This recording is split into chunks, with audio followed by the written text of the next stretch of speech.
kind of like After meets 50 Shades of Grey, but make it Greek gods.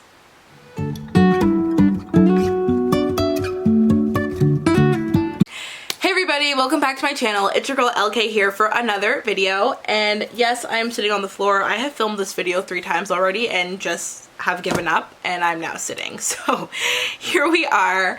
For today's video, I'm going to be giving you guys my thoughts slash a 10-minute review max, hopefully, of A Touch of Darkness, that whole series by Scarlett St. Clair. Guys, I have some thoughts, and I've been trying to share these thoughts with you for Lord only knows how long. So if you would like to hear my thoughts, keep on watching. Also, before you go, if you have not seen my mid-year freak out tag, go and watch that video after this one. Let's get into it. Okay guys, so like I said in my intro, I'm going to be taking you through my thoughts on this series here, A Touch of Darkness by Scarlett St. Clair. I'm going to try and do this in 10 minutes or less. So that'll be a challenge for me because I like to ramble, but that's why I'm giving myself this time limit here. So, the Touch of Darkness series is, I thought it was originally going to be a trilogy, but it's actually not. There's going to be a 4th book that's coming out, I believe, next year. So, if you didn't know that, now you know. If you do read this series, there is another one coming out. This is following the story of Hades and Persephone. This is the 3rd one that I'm holding, by the way. This is not the 1st one. So it's following the story of Hades and Persephone. So if you don't know, Hades is the god of the underworld and Persephone is the goddess of spring. There's so much to go through. I'm going to give you guys the plot of the 1st book because I don't want to spoil anything. So the 1st one is A Touch of Darkness. The plot for that is Persephone is the goddess of spring, and she is disguising herself as a human attending a university in New Athens for journalism. She's in her final year, and she gets this internship at a really, really great newspaper company, because I guess people still read newspapers.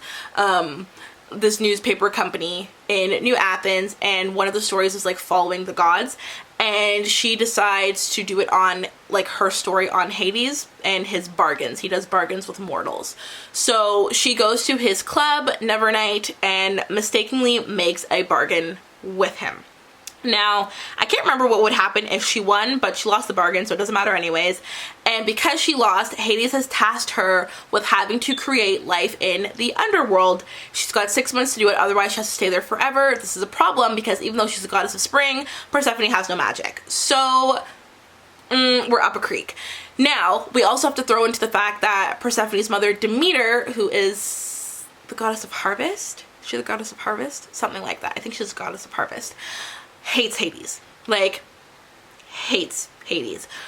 She had many rules for Persephone going to New Athens as a mortal, but her main rule was that Persephone cannot interact with any of the gods, specifically Hades. And here we are.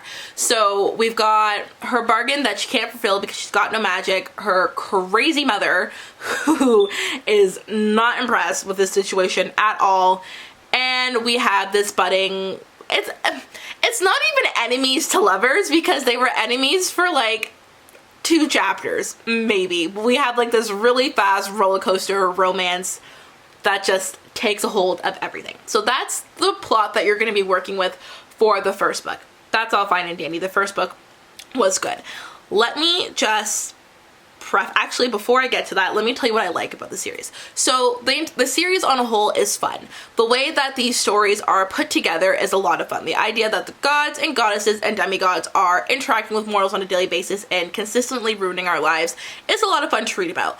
I think it was very well done in that aspect. The characters are also chef kiss. We love them. Hermes is so much fun. Hermes and Apollo are probably my 2 favorite characters.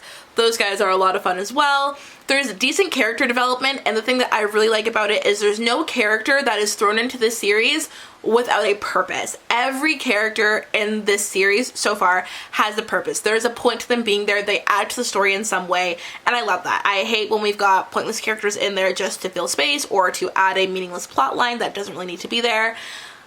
Not a cup of tea. Not a fan of that, and we don't get that with this series. So that is awesome. The presentation of the book, pretty much, like, it's a good series. Now you're probably wondering why I have such apprehension in my voice if it's a good series.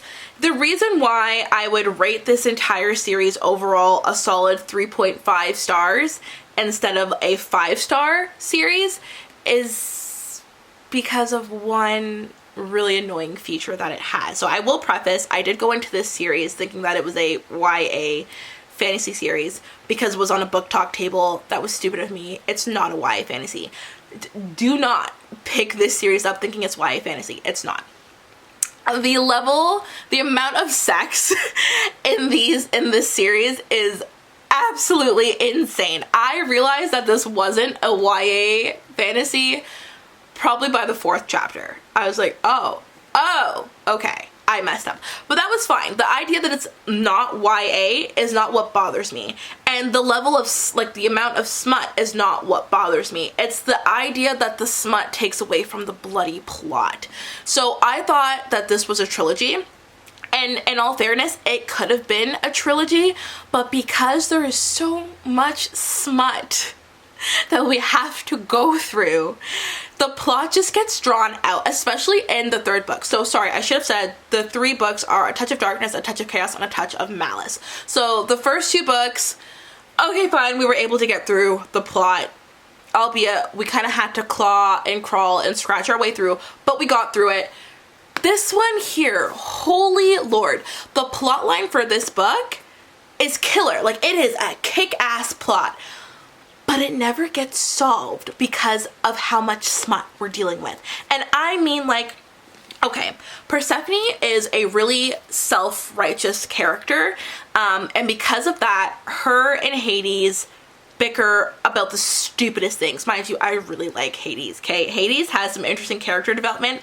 As much character development as the god of the underworld can have. I mean, he's been alive for how long? He's only going to develop so much. But still, and it's like After meets 50 Shades of Grey, but do it Greek gods. So Hades would be like this insane mix-up of a hardened and Christian, more so Christian on steroids. That's our Hades for this series, and I love it. It's fantastic. Persephone, that leaves Persephone to be a really, really annoying Anna and Tessa, and she plays that role really well. I understand what she's trying to do, whatever, it's fine. But like I said earlier, they argue about the stupidest things. And I literally mean, it could be an argument of, you didn't come home on time last night. I waited up for you. Where were you? I'm sorry, let's have sex. That's literally how they solve disputes, is just by sex. Whatever, fine, you do you. But because we're taking away from the actual storyline here, like nothing, the plot is introduced pretty early on in this book, but then nothing happens to the plot until around the last 150 or so pages of the book. I almost DNF'd this book because we weren't getting to the plot, and I was like, there's no way you're gonna be, and by the time we did get to the plot, I was like, there's no way you're gonna be able to wrap this up by the time we reached the end of the book. And I was right, because there's a 4th book coming out now. And this ended on such a cliffhanger, I feel like I have to read the 4th book. Not that I'm like overly excited for it, I just kind of want the story to be wrapped up nicely in a bow. So definitely go into it knowing that there is a large level of smut and it can dominate the plot line. That's where this series falters for me. So it's a buyer beware for you for that. If you're going to start this series, and I would recommend it, it's a bingeable series. It got me out of my reading slump, which is great. It is bingeable.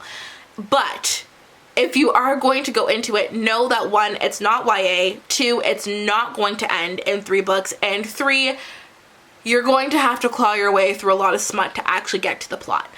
If you can deal with those 3 things, you're gonna really enjoy this series. I didn't not like my time reading it. Wow, double negative, sorry. But I feel like I would have enjoyed it more if we could have wrapped this up in a trilogy. That I feel like would have been like A1, 5-star for sure. If this could have been wrapped up in a trilogy, this series would have had no faults for me, because it had everything else going for it. Like, it was presented beautifully. It's just the level of smut that takes away from it. So I think those are my overall thoughts on this book here, and I pretty much did that in 10 minutes. Wow, okay, I'm gonna do this more often. I like these 10-minute reviews because it forces me to like get to the point of what I'm trying to tell you guys, which is awesome. So if you enjoyed this video, give me a thumbs up and comment down below what book you would like me to do a 10-minute review for next, and I will definitely put it on my list. Yeah, I forgot how to close out my video, so I'm gonna end it here. Thank you guys so much for watching, and I will see you in the next one. Bye!